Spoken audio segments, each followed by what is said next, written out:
257 రోజు దేవుని యొక్క వాక్యాన్ని చదువుకుందాం. మీకా గ్రంథము 4వ అధ్యాయము. అంత్యదినములలో యెహోవా మందిర పర్వతముల శిఖరమున స్థిరపరచబడి కొండల కంటే ఎత్తుగా ఎత్తబడగా ప్రవాహము వచ్చినట్లు జనులు దానిలోనికి వత్తురు. కాబట్టి ఆ కాలమున అన్యజనులు అనేకులు వచ్చి సియోనులో నుండి ధర్మశాస్త్రమును, యెరూషలేములో నుండి యెహోవా వాక్కును బయలువెళ్ళును. యాకోబు దేవుని మందిరమునకు, యెహోవా పర్వతమునకు మనము వెళ్ళుదము రండి. ఆయన తన మార్గముల విషయమై మనకు బోధించును. మనం ఆయన త్రోవలలో నడుచుకొందుము అని చెప్పుకొందురు. ఆయన మధ్యవర్తి అయి అనేక జనములకు న్యాయము తీర్చును. దూరమున నివసించు బలముగల అన్యజనులకు తీర్పు తీర్చును. వారు తమ ఖడ్గములను నాగటి నక్కులుగాను, తమ ఈటెలను మచ్చుకత్తులుగాను సాగగొట్టుదురు. జనము మీదికి జనము ఖడ్గము ఎత్తకయుండును. యుద్ధము చేయ నేర్చుకొనుట జనులు ఇక మానివేతురు. ఎవరి భయము లేకుండా ప్రతి వాడును తన ద్రాక్ష చెట్టు క్రిందను, తన అంజూరపు చెట్టు క్రిందను కూర్చుండును. సైన్యములకు అధిపతియగు యెహోవా మాట ఇచ్చి ఉన్నాడు. సకల జనములు తమ తమ దేవతల నామము స్మరించుచు నడుచుకొందురు. మనమైతే మన దేవుడైన యెహోవా నామము నెల్లప్పుడును స్మరించుకొందుము. ఆ దినమున నేను కుంటివారిని పోగు చేయుదును. అవతలకు వెళ్ళగొట్టబడిన వారిని, బాధింపబడిన వారిని సమకూర్చెదును. ఇదే యెహోవా వాక్కు. కుంటివారిని శేషముగాను, దూరమునకు వెళ్ళగొట్టబడిన వారిని బలమైన జనముగాను నేను చేతును. యెహోవా సియోను కొండయందు ఇప్పటి నుండి శాశ్వత కాలము వరకు వారికి రాజుగా ఉండును. మందల గోపురమా, సియోను కుమార్తె పర్వతమా, మునుపటి లాగున యెరూషలేము కుమార్తె మీద నీకు ప్రభుత్వము కలుగును. నీవెందుకు కేకలు వేయుచున్నావు? నీకు రాజు లేకపోవుట చేతనే, నీ ఆలోచనకర్తలు నశించిపోవుట చేతనే ప్రసూతి స్త్రీకి వచ్చిన వేదనలు నీకు వచ్చినవా? సియోను కుమారి, ప్రసూతి స్త్రీల వలనే నీవు వేదనపడి ప్రసవించుము. నీవు పట్టణము విడిచి బయట వాసము చేతువు. బబులోను పురము వరకు నీవు వెళ్ళుదువు. అక్కడనే నీవు రక్షణ నొందుదువు. అక్కడనే యెహోవా నీ శత్రువుల చేతిలో నుండి నిన్ను విమోచించును. మనము చూచుచుండగా సియోను అపవిత్రపరచబడును గాక అని చెప్పుకొనుచు అనేజనులు అనేకులు నీ మీదికి కూడి వచ్చి ఉన్నారు. కళ్ళములో ఒకడు పనలు కూర్చున్నట్టు యెహోవా వారిని సమకూర్చును. అయితే వారు ఆయన తలంపులు తెలుసుకొనకున్నారు, ఆయన ఆలోచన వారు గ్రహింపకున్నారు. సియోను కుమారి, నీ శృంగము ఇనుపదిగాను, నీ డెక్కలు ఇత్తడివిగాను నేను చేయుచున్నాను. లేచి కళ్ళము త్రొక్కుము. అనేక జనములను నీవు అణగదొరుకుదువు. వారికి దొరికిన లాభమును నేను యెహోవాకు ప్రతిష్ఠించుదును. వారి ఆస్తిని సర్వలోకనాథునికి ప్రతిష్ఠించుదును. మీకా గ్రంథము 5వ అధ్యాయము. అయితే సమూహములుగా కూడుదానా, సమూహములుగా కూడుము. శత్రువులు మన పట్టణము ముట్టడి వేయుచున్నారు. వారు ఇశ్రాయేలీల న్యాయాధిపతిని కర్రతో చెంప మీద కొట్టుచున్నారు. బెత్లెహేము, ఎఫ్రాతా, యూదావారి కుటుంబములలో నీవు స్వల్పగ్రామమైనను నా కొరకు ఇశ్రాయేలీలను ఏలబోవాడు నీలో నుండి వచ్చును. పురాతన కాలము మొదలుకొని శాశ్వత కాలము ఆయన ప్రత్యక్షమగుచుండెను. కాబట్టి ప్రసవమగు స్త్రీ పిల్లను కనువరకు ఆయన వారిని అప్పగించును.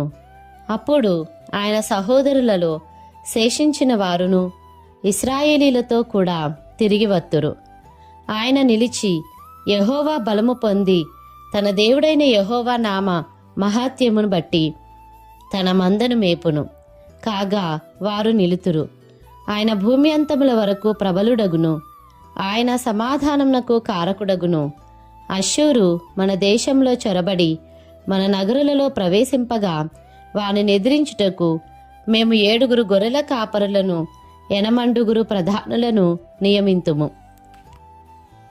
వారు అష్షూరు దేశమును దాని గుమ్మముల వరకు నిమ్రోదు దేశమును ఖడ్గము చేత మేపుదురు. అష్షూరీయులు మన దేశంలో చొరబడి మన సరిహద్దులలో ప్రవేశించినప్పుడు ఆయన ఇలాగున మనలను రక్షించును. యాకోబు సంతతిలో శేషించిన వారు యెహోవా కురిపించు మంచువలెను, మనుష్య ప్రయత్నము లేకుండను, నరుల యోచన లేకుండను, గడ్డి మీద పడు వర్షము వలెను ఆయా జనముల మధ్యను నుందురు. యాకోబు సంతతిలో శేషించిన వారు అన్యజనుల మధ్యను, అనేక జనములలోనూ, అడవి మృగములలో సింహము వలెను ఎవడునూ విడిపింపకుండా లోపలికి చొచ్చి గొర్రెల మందలను త్రొక్కి చీల్చు కొదమసింహము వలెను ఉందురు.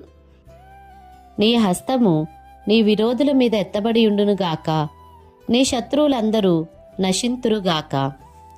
ఆ దినమున నేను నీలో గుర్రములుండకుండా వాటిని బొత్తిగా నాశనము చేతును, నీ రథములను మాపివేతును, నీ దేశమందున్న పట్టణములను నాశనము చేతును, నీ కోటలను పడగొట్టుదును, నీలో చిల్లంగివారు లేకుండా నిర్మూలము చేతును. మేఘములను చూచి మంత్రించువారు ఇక నీలో ఉండరు. నీ చేతి పనికి నీవు మ్రొక్కకుండునట్లు చెక్కిన విగ్రహములను దేవతా స్తంభములను నీ మధ్య ఉండకుండా నాశనము చేతును. నీ మధ్యను దేవతా స్తంభములుండకుండా వాటిని పెళ్లగింతును. నీ పట్టణములను పడగొట్టుదును. నేను అత్యాగ్రహం తెచ్చుకొని నా మాట ఆలకించని జనములకు ప్రతీకారము చేతును. ఇదే యెహోవా వాక్కు.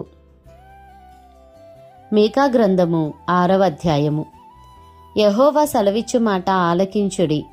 నీవు వచ్చి పర్వతములను సాక్ష్యము పెట్టి వ్యాజ్యమాడుము. కొండలకు నీ స్వరము వినబడనిమ్ము. తన జనుల మీద యెహోవాకు వ్యాజ్యము కలదు. ఆయన ఇశ్రాయేలీల మీద వ్యాజ్యమాడుచున్నాడు. నిశ్చలములై భూమికి పునాదులుగా ఉన్న పర్వతములారా, యెహోవా ఆడు వ్యాజ్యము ఆలకించుడి. నా జనులారా, నేను మీకేమి చేసి తిని, మిమ్మునేలాగు ఆయాసపరిచితిని అది నాతో చెప్పుడి. ఐగుప్తు దేశంలో నుండి నేను మిమ్మును రప్పించి తిని, దాసగృహంలో నుండి మిమ్మును విమోచించి తిని, మిమ్మును నడిపించుటకై మోషే, అహరోను, మిర్యాములను పంపించి తిని. నా జనులారా, యెహోవా నీతి కార్యములను మీరు గ్రహించున్నట్లు మోయాబు రాజైన బాలాకు యోచించిన దానిని బెయోరు కుమారుడైన బిలాము అతనికి ప్రత్యుత్తరముగా చెప్పిన మాటలను, షిత్తీము మొదలుకొని గిల్గాలు వరకును జరిగిన వాటిని మనస్సునకు తెచ్చుకొనుడి. ఏమి తీసుకుని వచ్చి నేను యెహోవాను దర్శింతును? ఏమి తీసుకుని వచ్చి మహోన్నతుడైన దేవుని సన్నిధిని నమస్కారము చేతును? దహన బలులను, ఏడాది దూడలను అర్పించి దర్శింతునా? వేల కొలది పొట్టేలును, వేలాది నదులంతా విస్తారమైన తైలమును ఆయనకు సంతోషము కలుగజేయునా? నా అతిక్రమమునకై నా జ్యేష్ఠపుత్రుని నేనిత్తునా? నా పాప పరిహారమునకై నా గర్భఫలమును నేనిత్తునా? మనుషుడా, ఏది ఉత్తమమో అది నీకు తెలియజేయబడి ఉన్నది. న్యాయముగా నడుచుకొనుటయు, కనికరమును ప్రేమించుటయు, దీన మనసు కలిగి నీ దేవుని ఎదుట ప్రవర్తించుటయు ఇంతే గదా యెహోవా నిన్నడుగుచున్నాడు. ఆలకించుడి, యెహోవా పట్టణమునకు ప్రకటన చేయుచున్నాడు. జ్ఞానము గలవాడు నీ నామమును లక్ష్యపెట్టును. శిక్షను గూర్చిన వార్తను, శిక్షను నిర్ణయించిన వానిని గూర్చిన వార్తను ఆలకించుడి. అన్యాయము చేయువారి ఇండ్లలో అన్యాయము చేత సంపాదించిన సొత్తులును, చిన్నదిగా చేయబడిన హేయమైన కొలయు ఉన్నవి గదా. తప్పుత్రాసును, తప్పురాలు గల సంచియు ఉంచుకొని నేను పవిత్రుడను అగుదునా? వారిలోని ఐశ్వర్యవంతులు ఎడతెగక బలాత్కారము చేయుదురు. పట్టణస్థులు అబద్ధమాడుదురు. వారి నోటిలోని నాలుక కపటముగా మాటలాడును. కాబట్టి నీవు బాగుపడకుండా నేను నీ పాపములను బట్టి నిన్ను పాడు చేసి మొత్తుదును. నీవు భోజనము చేసినను నీకు తృప్తి కానేరదు. నీవెప్పుడు పస్తుగానే ఉందువు. నీవేమైనా తీసుకుని పోయినను అది నీకుండదు. నీవు భద్రము చేసుకొని పోవు దానిని దోపుడుకు నేనప్పగింతును. నీవు విత్తనము విత్తుదువు గాని కొయ్యకయుందువు, ఒలీవ పండ్లను ద్రాక్ష పండ్లను త్రొక్కుదువు గాని తైలము పూసుకొనకయు ద్రాక్షరసము పానము చేయకయు ఉందువు.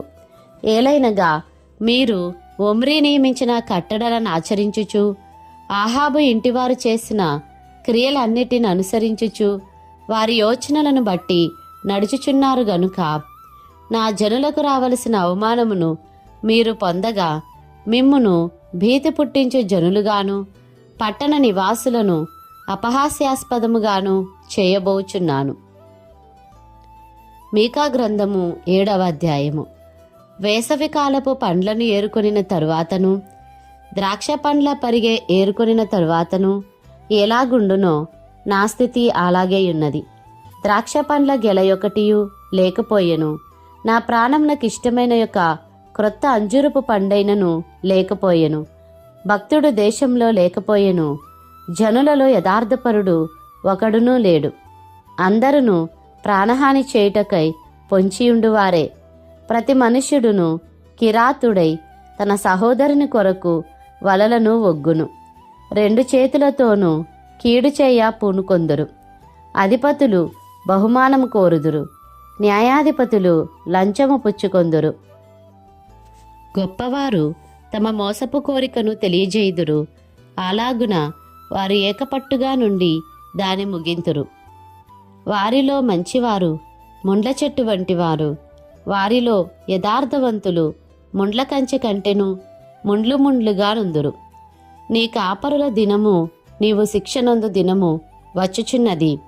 ఇప్పుడే జనులు కలవరపడుచున్నారు. స్నేహితుని యందు నమ్మిక ఉంచవద్దు, ముఖ్య స్నేహితుని నమ్ముకొనవద్దు. నీ కౌగిటిలో పండుకొని ఉన్న దాని ఎదుట నీ పెదవుల ద్వారమునకు కాపుపెట్టుము. కుమారుడు తండ్రిని నిర్లక్ష్యపెట్టుచున్నాడు, కుమార్తె తల్లి మీదికిని కోడల అత్త మీదికిని లేచెదరు. ఎవరి ఇంటివారు వారికే విరోధులగుదురు. అయినను యెహోవా కొరకు నేను ఎదురుచూచెదను, రక్షణకర్తయగు నా దేవుని కొరకు నేను కనిపెట్టియుందును. నా దేవుడు నా ప్రార్థనను ఆలకించును. నా శత్రువా, నా మీద అతిశయింపవద్దు. నేను క్రింద పడినను తిరిగి లేతును, నేను అంధకారమందు కూర్చున్నను, యెహోవా నాకు వెలుగ్గా నుండును. నేను యెహోవా దృష్టికి పాపము చేసి తిని గనుక ఆయన నా పక్షమున వ్యాజ్యమాడి నా పక్షమున న్యాయము తీర్చు వరకు నేను ఆయన కోపాగ్నిని సహింతును. ఆయన నన్ను వెలుగులోనికి రప్పించును, ఆయన నీతిని నేను చూచెదను.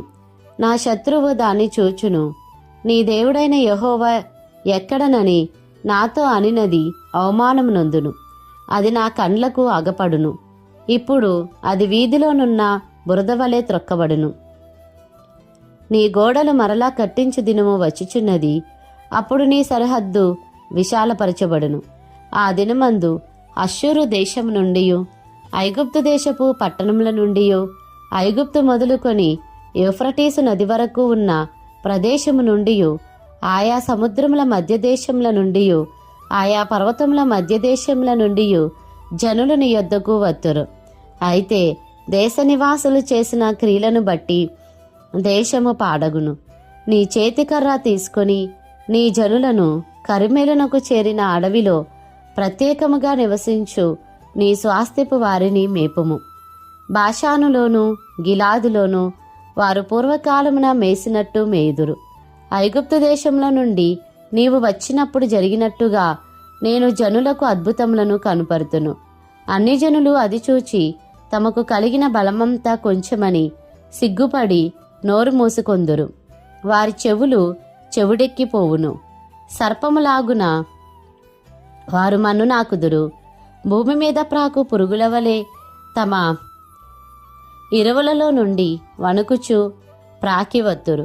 మన దేవుడైన యెహోవా యొద్దకు భయపడుచు వత్తురు.